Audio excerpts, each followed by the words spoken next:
Hey guys, welcome to Dan Reviews It and our first ever X-Files review. This is, we're going to call it Mulder Monday. We're going to put these videos up on Mondays.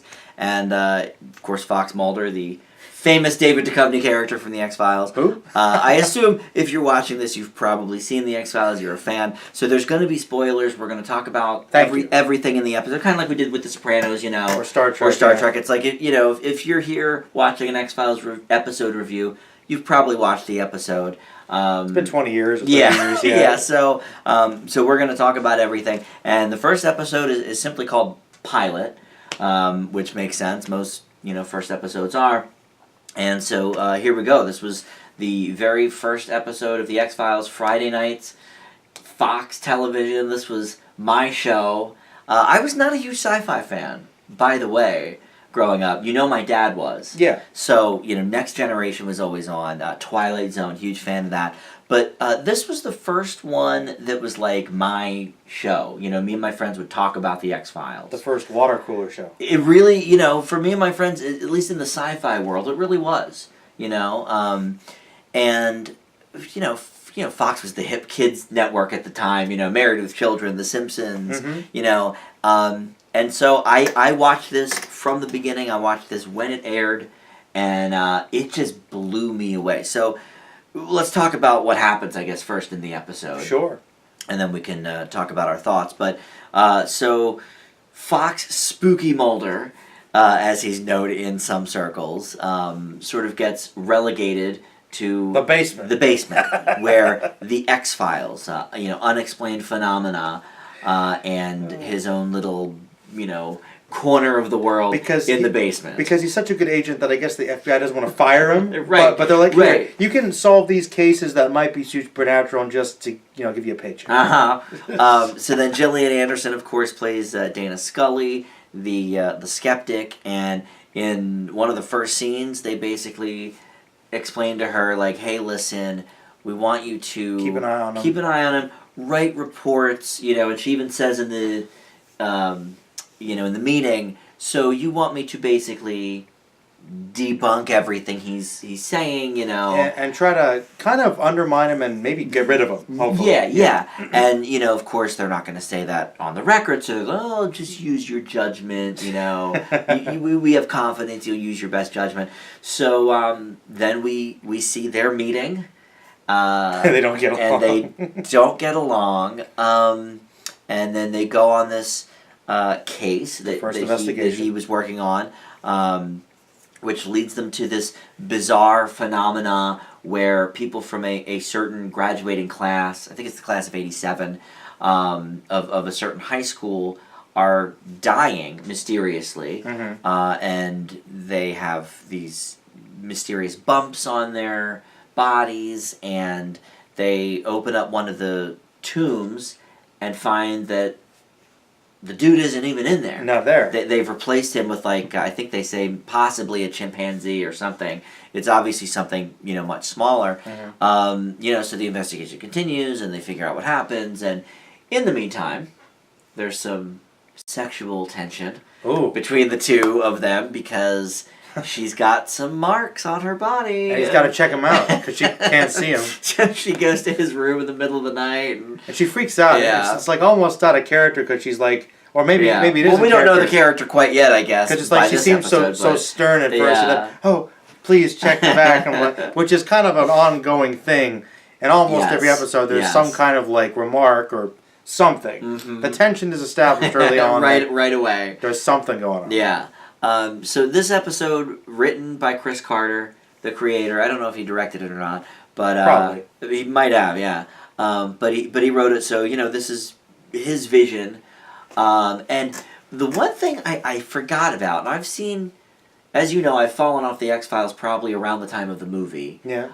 First one. The first film, yeah. So the first 4 seasons or so I've seen. The first season, though, I've seen multiple times. I've started the show over multiple times, and of course I watched them, when it first came out. But the where was I going with this? I don't know. But no. I had forgotten how really genuinely frightening this was. I forgot, as an 11th grader watching this, when they go to the mental hospital and the girl just starts bleeding from the nose profusely, and that was Fox really went out on a limb for that. I'm glad you brought that up, because I watched it when I was a bit younger. Of course, probably too young to watch it. Probably, if you watched them live. Reruns a little, in the 90s. I did. When I started watching X-Files when I was a kid. Yeah. And I'll say that it is a scary show. Yeah. I mean, sometimes it's kind of corny, but even going back, it is creepy. And for the time, for a main network, heck, this is even really before HBO was a big thing. They got violent sometimes. Yeah, well, and this is what I thought of when I was watching it just the other day, is that, I forgot how really intense even just that pilot was. And honestly, kudos to Fox for airing it, because I can see, I guess Fox was the redheaded stepchild network at that time. It was before the CW and WB and everything, so they were a lot more riskier with their shows. True. And I think it really paid off, because it set the X-Files apart immediately. Much darker, yeah. From really anything. I mean, the sci-fi shows of that time were Next Generation. I guess maybe not Voyager. Deep Space Nine, I think, premiered the same year. I think they were both 93. I'm trying to think of other ones.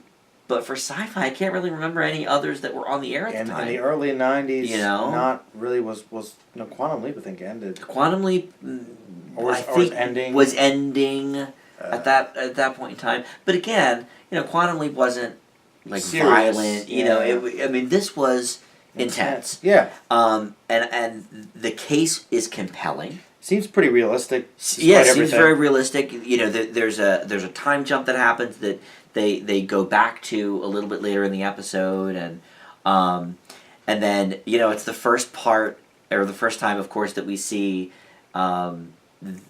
Scully's sort of maybe wondering, okay, what is happening, and then all of her evidence gets burned in the fire at the hotel. I'm glad you brought that up, because I'm sure that we'll talk about it in the future. Mm-hmm. That's kind of one of the things that it's fine for a while.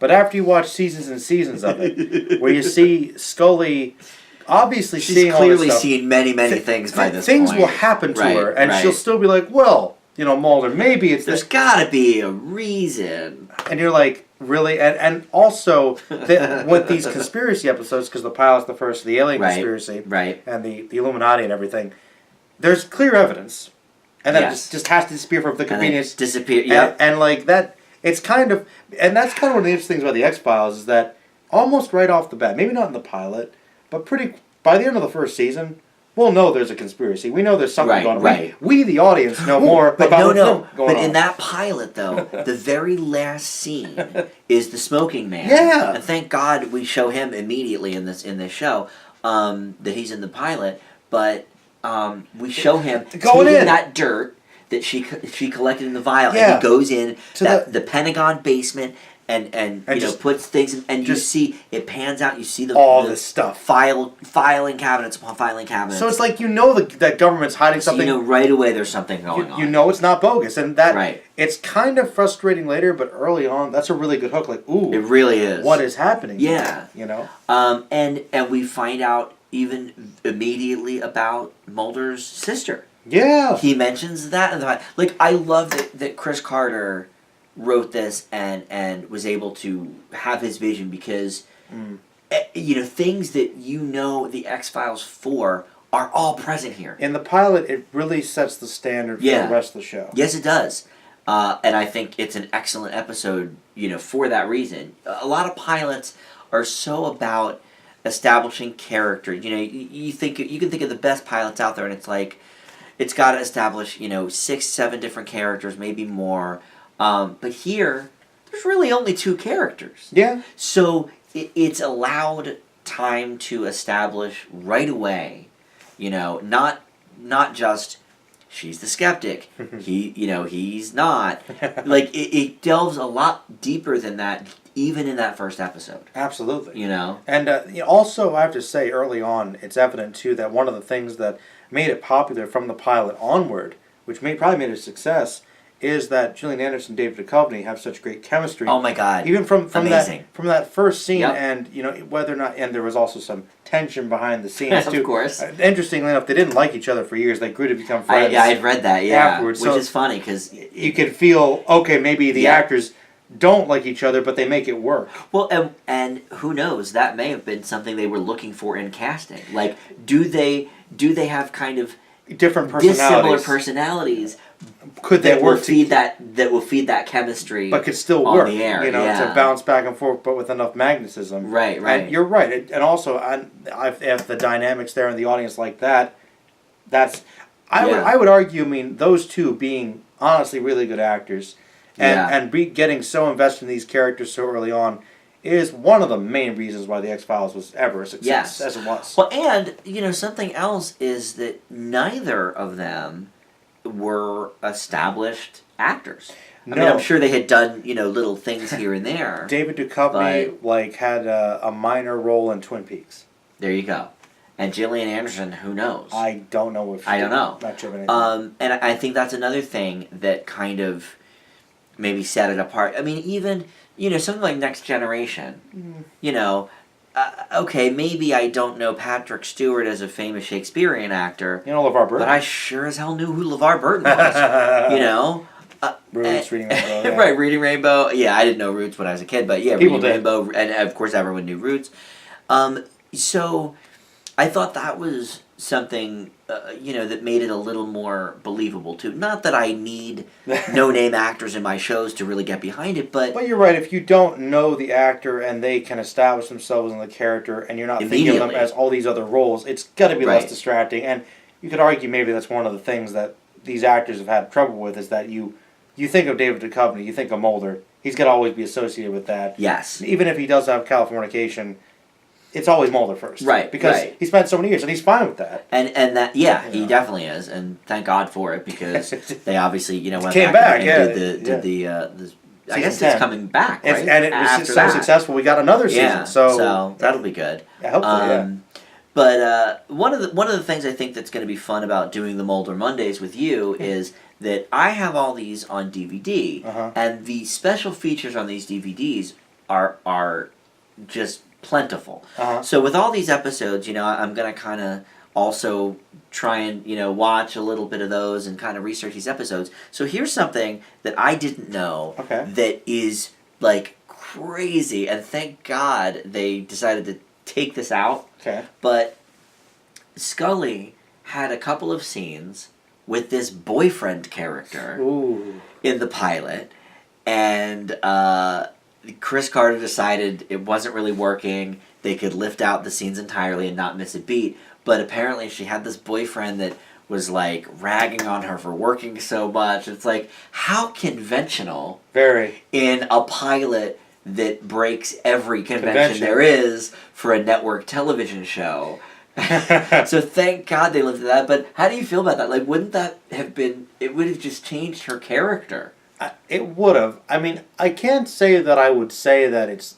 I couldn't see it not working. Because, I mean, I know that Scully having her family life being kind of an important factor later. We do see that a little bit in the first season. Her religion, her background. I mean, I could see a love interest... Maybe interweaving could have been interesting, because she is still, as long as they still kept her being kind of a businesswoman focused on her particular ideas, I could see it being interesting.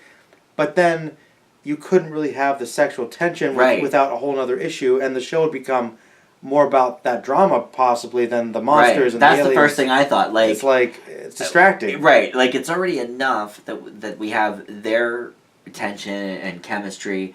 To throw a third wheel into that, I just feel like how trite, honestly, that's one of the great things about the show, is that they're two single people that are partners in the work environment, and who are completely married to their work. They're married to their work, and there is some vague romantic stuff, but it's never really an all-out romance. Right. And that's something that's pretty unique, especially for the time, to be just two people focused on their work in the situation without too many romantic entanglements is pretty unconventional for TV. Yeah. You know, and so that is probably another reason why it was stuck out so much. Yeah. You know, and like you said, kind of underestablished actors, younger people could probably be attached to them. Yeah. Like this isn't my dad's actors. And that really is, the mentality that we had in the 90s was like, and I told my dad about it. I was like, "Oh, you got to check this," and it was like, this is our show. It was too hip for my dad. Like he didn't like want to watch it. He was like, "Oh no, like Deep Space Nine's on, like whatever," and later he did get into some of the episodes, but because I think of that more visceral aspect of the X-Files, and the more horror a little bit aspect than a Next Gen or something. Yeah, I would say, I mean, X-Files is definitely science fiction. Yeah, oh yeah. But yeah, something like Star Trek or, some other shows that came out in the 90s, I mean, obviously very well established, heavily steeped in the future, technology, space. It's kind of separate. This is much more grounded in reality. Yeah. There is much takes place in the present. It's supposed to be ongoing, relatable. Yeah. It's got more of a thriller, detective, horror aspects to it. So maybe I think in a way I could say maybe for some people that were used to older, more conventional, standard science fiction, maybe it was a bit different. But I also think there's a lot to it that there's different things that different people could find interesting about it. Which is why when we get to the Monster of the Week episodes, that becomes a whole different aspect of the fandom where some people really like the alien conspiracy and the government conspiracy, and other people are more interested in Monsters of the Week where they fight the mutants and the werewolves and the witches. And they kept a pretty good balance. Of both. Of both. I don't know if, like I said, I kind of drifted off in season 4, but I had heard that it sort of, after the movie, it sort of got less Monster of the Week and more, thread all the way through. Maybe we'll get there at some point, but to be honest with you, the reason why that's the case is because I would argue, if you get to it, once you see the movie and the season following, most of the conspiracy is resolved. Kind of, and then they decide to kind of try and do more with it, but it never seems to have as much gravitas because by that point, Mulder leaves and Robert Patrick comes in. It's and that becomes kind of a mess. So, really, I think there was a conclusion, and the last season with Mulder in it was a lot of Monster of the Week episodes. Oh, okay. But that's where they were kind of just having fun and doing all the wall stuff, which I kind of liked. I think I prefer the Monster of the Week episodes, but I guess as we go on, we'll sort of... I kind of do. Just because I think the monsters, especially in that first season, are so memorable. And Tombs and there's a bunch. The bugs. Eve 6 character. Oh my God, the bugs. And it's season 2, but my favorite is the Fluke Man with the leech monster scared me as a kid. Like there's a lot of memorable monsters, and they're so different you don't know what to expect. Like what weird thing are they going to find out this week? Right. The conspiracy stuff I think is more devoted because you gotta. It's more integral to the plot and to the character's growth, and sometimes they'll reference things that happened in other episodes that if you didn't see it, back then, you'd be lost. So, and I guess back then you didn't know what you were going to get necessarily, but I like the conspiracy stuff because I think I like the cigarette smoking man as a villain, right? And I really like I do as well. And it's kind of one of those things where from a character perspective, it's the impetus for everything Mulder does. Right. So it's really interesting to explore that with his fears about his sister. And I think that's when it gets really dramatic between him and Scully. Yeah. Whereas, I guess a lot of the Monster of the Week ones were really scary too, but they were also kind of fun. So I honestly think the conspiracy ones were almost never fun. They were always dark, they were always intense. Okay. Which is fine. Yeah. But I think maybe that made it a little harder for those to be... that makes sense. But there are fans that... love the conspiracy stuff, so it's pretty even. I mean, I love it all. I love it all, but, I gravitate towards Monster of the Week a little bit, too. All right. Well, we'll see a lot of them in season 1, because that's kind of before the conspiracies start. I do remember the second episode is still conspiracy, but I think after that we divert into Tombs. I think Tombs is the first monster. Yeah, that's true. That'll be exciting. That's true. I love it. Spoilers for our review, but I love both the Tombs episodes because he gets two. I know he comes back. Actually, I love it. Sorry. First one is Squeeze. Second, when he comes back, it's Tombs. Yep. Squeeze is the first one. But that's the character, right? Is Toombs is right. Well, it's called Squeeze. But you're right. The first episode he's in is called Squeeze. Back, and one of the great villains ever. Yeah, creepy. I agree. All right, well let's bring it back to the pilot and give our grades for this fantastic episode. Yeah, it's honestly, I mean, I guess it's maybe a little rough around the edges. It's a little rough around the edges.